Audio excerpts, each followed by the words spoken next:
Bonjour et bienvenue dans ce nouvel épisode des Confidences d'une femme preneuse. Aujourd'hui, je vais vous parler de 4 personnes qui m'ont inspirée et qui continuent encore à m'inspirer aujourd'hui.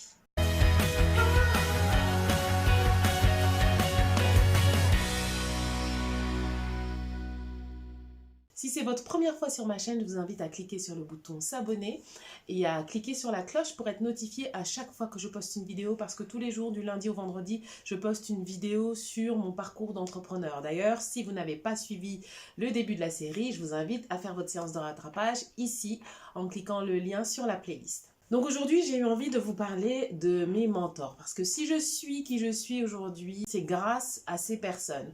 Alors j'ai choisi 4 personnes, mais j'aurais pu en choisir plus. Qu'est-ce que j'appelle mentor? Mentor, ce sont des personnes qui m'inspirent par leur comportement, parce qu'elles ont dit, parce qu'elles ont fait, par leurs actions.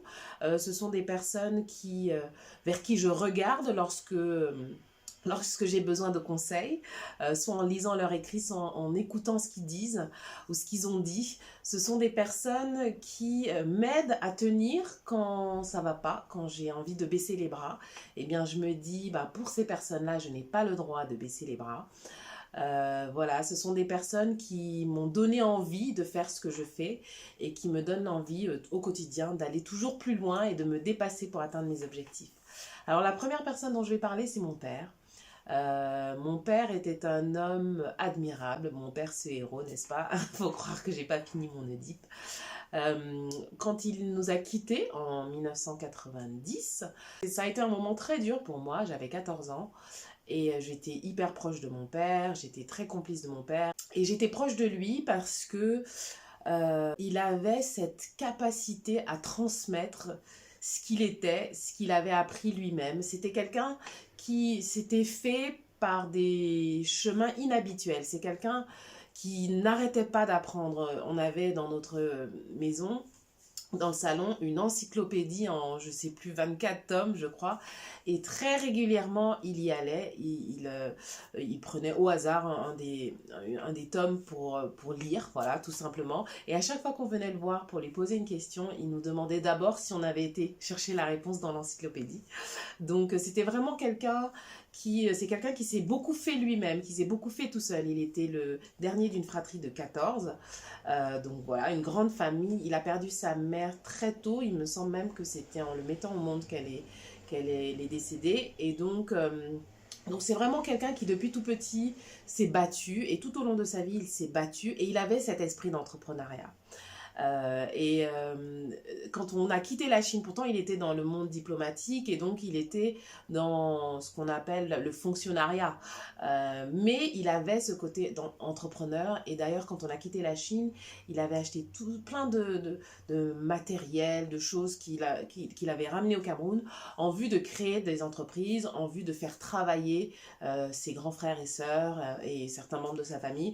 Donc il avait vraiment cette idée et il ne travaillait pas pour lui, il travaillait pour le bien de tous. Je me souviens, à chaque fois que papa et maman recevaient des primes exceptionnelles au boulot, etc., à chaque fois, ils nous réunissaient, ils nous expliquaient pourquoi et comment ils avaient eu cette prime exceptionnelle et ils nous augmentaient notre part d'argent de poche pour que l'on puisse aussi apprécier leur dur labeur. Donc voilà, c'est quelque chose dont je me souviendrai tout le temps. Et donc à chaque fois quand on allait dans ces moments-là, au supermarché pour faire des courses, pour acheter nos jouets avec cet argent, ça avait une saveur supplémentaire parce que justement nos parents nous avaient expliqué dans quelles circonstances voilà, on avait droit à ce cadeau. Donc, ils savaient apprécier les cadeaux de la vie et ils savaient nous faire prendre conscience de la chance qu'on avait et du privilège qu'on avait de vivre la vie que l'on vivait. Mon père, c'était également un homme qui discutait beaucoup, qui était beaucoup dans le dialogue. On a eu nos raclés, hein. Mais c'était toujours conjointement avec ma mère. C'était vraiment, ils formaient une team, mais juste c'est exceptionnel. Et à chaque fois, même que ce soit pour les punitions, que ce soit pour les vacances, pour tout, quel que soit le sujet, ils se concertaient d'abord avant de venir nous annoncer la décision qu'ils avaient prise ensemble. Donc voilà, donc ça, en tant que chef d'entreprise, c'est un exemple Parce que bon, là, c'était dans le cadre familial, mais je trouve que ça s'applique bien dans le cadre de l'entreprise.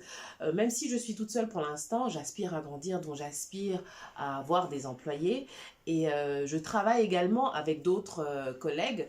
Donc, dans la démarche, dans le fait de travailler avec d'autres, de réseauter, d'être avec d'autres, eh bien, son exemple me permet de savoir que il faut partager. Le partage et la concertation, c'est ce qui permet d'aller plus loin ensemble. Par exemple, par rapport aux destinations de vacances, ils n'étaient pas obligés du tout de nous concerter pour savoir où est-ce qu'on allait, mais ils nous impliquaient toujours, nous les enfants, dans la discussion, dans voilà, les projets familiaux. Et encore aujourd'hui, je me dis, merci mon Dieu d'avoir eu un père comme celui que j'ai eu, qui nous a légué tout ce qu'il nous a légué. Je pense que mon côté également pédagogique, mon côté entrepreneur, mon côté avoir du sens, apporter du sens à ma vie et à la vie des autres. Je pense que tout ça, je le tiens de mon père. Voilà. La deuxième personne à qui j'ai envie de rendre hommage aujourd'hui et qui est également un de mes mentors, c'est ma mère. Bah oui, je ne pouvais pas parler de mon père sans parler de ma mère. En 90, elle se retrouve avec mes 3 frères et sœurs et moi, donc avec 4 enfants à élever.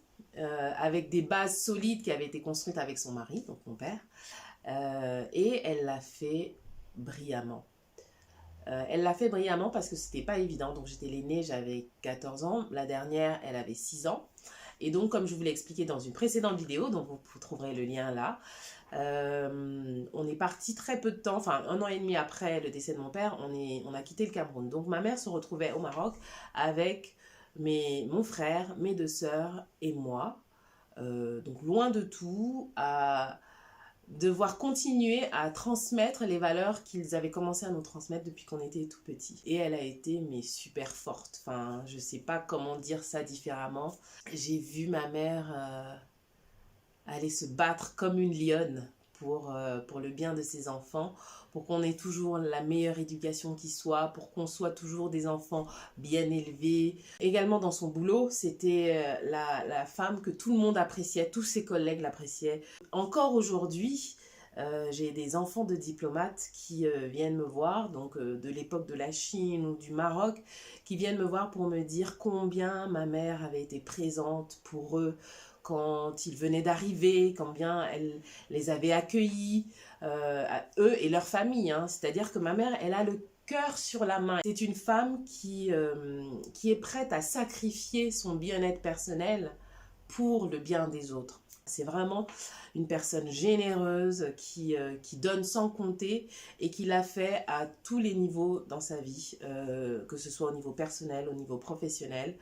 Et elle nous a couverts d'amour, donc pour cela je lui suis éternellement reconnaissante. Et chaque fois quand je travaille, quand j'ai envie de baisser les bras, quand je suis découragée dans ce que je fais, eh bien je pense à elle et je me dis que j'ai pas le droit, quoi. Si elle n'a pas baissé les bras avec nous 4 à élever, elle a tenu comme ça, elle a tenu bon, tout en ayant à cœur ses valeurs, tout en donnant également aux autres, parce que même au Maroc, par exemple, les étudiants camerounais, ils la prenaient un petit peu comme maman. Ma mère, c'est la mère de plein de personnes partout dans le monde. Donc c'était la deuxième personne dont j'avais envie de parler aujourd'hui. Et les 2 dernières, ce sont des personnes que je ne connais pas personnellement, mais qui m'inspirent même à distance. Donc l'une de ces personnes, c'est Marie Forleo. Marie Forleo, c'est celle qui m'a donné envie de lancer la Fempreneuse Academy. J'ai suivi sa formation B-School, comme elle l'appelle. C'est une entrepreneure de cœur. C'est une entrepreneure authentique et créative et je me retrouve totalement en elle. Et c'est grâce à elle que je me suis permis d'être réellement moi-même en tant qu'entrepreneuse. Et que je me suis dit, c'est pas grave si je ne suis pas la représentation classique de ce que l'on voit quand on pense à une entrepreneuse. C'est pas grave si j'arrive avec mes jeans pas de def à mes rendez-vous professionnels, avec mon afro ou mes locks à mes rendez-vous pro. Voilà, c'est moi et j'ai le droit d'être moi. Et ceux qui ne veulent pas travailler avec moi parce que je suis comme ci ou comme ça, eh bien, c'est juste que ce ne sont pas mes clients, et puis c'est tout, quoi. Et que je ne devrais pas avoir honte d'être qui je suis, d'être créative comme je le suis, que je ne devrais pas me brider, et bien au contraire, que je devrais exprimer pleinement ma créativité. Et bien, tout ça, je l'ai appris, je l'ai intégré, je l'ai incarné grâce à Marie Forleo. Et j'espère qu'un jour je la rencontrerai. Voilà, elle est en train de sortir un de ses livres, Everything is figure outable, parce que c'est sa phrase fétiche que tout est possible en fait. C'est sa façon à elle de dire que tout est possible et c'est une phrase qu'elle a reprise de sa mère. Comme quoi les mères sont très inspirantes. Marie Forleo, vraiment une personne qui m'a mise sur le chemin de ce que je fais aujourd'hui et qui m'a également donné envie de m'adresser plus particulièrement aux femmes. Hein. C'est pour ça que, voilà, femme preneuse, parce que j'ai envie de prendre en compte le fait que les femmes sont différentes des hommes. Donc elles ont une sensibilité différente, nous avons une sensibilité différente par rapport au monde, par rapport au business, nous avons une approche différente et c'est pas que c'est moins bien ou c'est mieux, c'est juste différent par rapport aux hommes et je pense que c'est important d'en tenir compte dans la façon de parler de business aux femmes, voilà. Donc pour tous ceux qui se demandent pourquoi je m'adresse plus particulièrement aux femmes, bien c'est pour ça. Après, comme je le dis souvent, je travaille aussi avec des hommes. Hein. Je suis totalement ouverte, mais c'est vrai que mon discours, il est construit pour s'adresser plus particulièrement aux femmes. Après, comme je dis souvent également, on est tous faits de yin et de yang. Et c'est le dosage entre les deux qui fait de nous qui nous sommes. Donc, pour être plus général, je dirais que je m'adresse plus au côté yin des personnes à qui je parle qu'à leur côté yang. Voilà. Donc, les hommes qui ont un côté yin plus prononcé, eh bien, ils sont également sensibles à mon langage. Donc, comme ça, on est neutre et on ne parle plus de genre. Et maintenant, la dernière personne dont j'ai envie de vous parler et qui m'inspire également, et qui a un événement les 26 et 27 juillet, donc demain et après-demain, c'est Tony Elumelu. C'est un homme d'affaires puissant nigérian. Je trouve que c'est l'entrepreneur, c'est l'exemple de l'entrepreneur moderne, l'entrepreneur tel que j'aimerais qu'il y en ait des milliers, voire des millions. C'est l'entrepreneur qui entreprend pour une cause, pour une raison qui va au-delà de juste se faire des millions. Certes, il fait des millions, mais faire des millions et faire du business avec du sens, eh bien, c'est pas incompatible. Et il est l'incarnation même de cela. Et d'ailleurs, l'événement qu'il tient, c'est un événement qui est organisé par la Tony Elumelu Foundation, qui est une fondation qui est dédiée à l'entrepreneuriat africain, qui sert à promouvoir l'entrepreneuriat africain. C'est un événement donc, qui a lieu au Nigeria, donc les 26 demain et après-demain, qui sera également retransmis en direct sur YouTube et sur Facebook, il me semble. Donc je vous mettrai le lien si vous voulez aller voir de quoi il s'agit. Ils ont prévu de faire une version en français et une version en anglais, donc voilà, pour voir un peu le déroulé. Et l'idée, c'est vraiment de rendre l'entrepreneuriat plus accessible aux jeunes Africains et de leur donner les moyens de réussir en tant qu'entrepreneurs. Tous ceux qui postulent pour bénéficier du programme de la TEF, Tony Elumelu Foundation, ils reçoivent $5 000 pour commencer à développer leur projet. Donc voilà, de très belles initiatives qu'ils mènent pour promouvoir l'entrepreneuriat et du coup, par la même occasion, il promeut le développement économique de l'Afrique. Et moi, à terme, c'est vraiment ce que j'ai envie de faire. J'ai envie de participer, de contribuer à mon niveau au développement économique de l'Afrique. Et il a un discours auquel j'adhère qui est de dire que le développement économique de l'Afrique ne se passera pas si on compte uniquement sur les gouvernements. Que c'est forcément avec l'implication du secteur privé qu'on en arrivera à développer économiquement l'Afrique et j'en suis persuadée. Donc je pense que... et c'est valable, je pense, même partout dans le monde. C'est-à-dire que lorsqu'on veut développer son pays, développer un tissu économique, faut pas uniquement compter, ou sa vie même, sa vie personnelle, faut pas uniquement compter sur l'État. Voilà, l'État intervient jusqu'à un certain point. Ce qui est important, c'est de se dire que moi, en tant que citoyen, en tant qu'entrepreneur, je peux également contribuer au développement économique sans attendre quoi que ce soit de l'État. Et si en plus on peut travailler main dans la main, conjointement, c'est encore mieux. Donc voilà, donc Tony Elumelu, c'est mon mentor, pour l'instant virtuel, et lui aussi, j'espère le rencontrer très prochainement. En tout cas, je ferai tout pour. Voilà, c'est tout pour la vidéo du jour. Hein.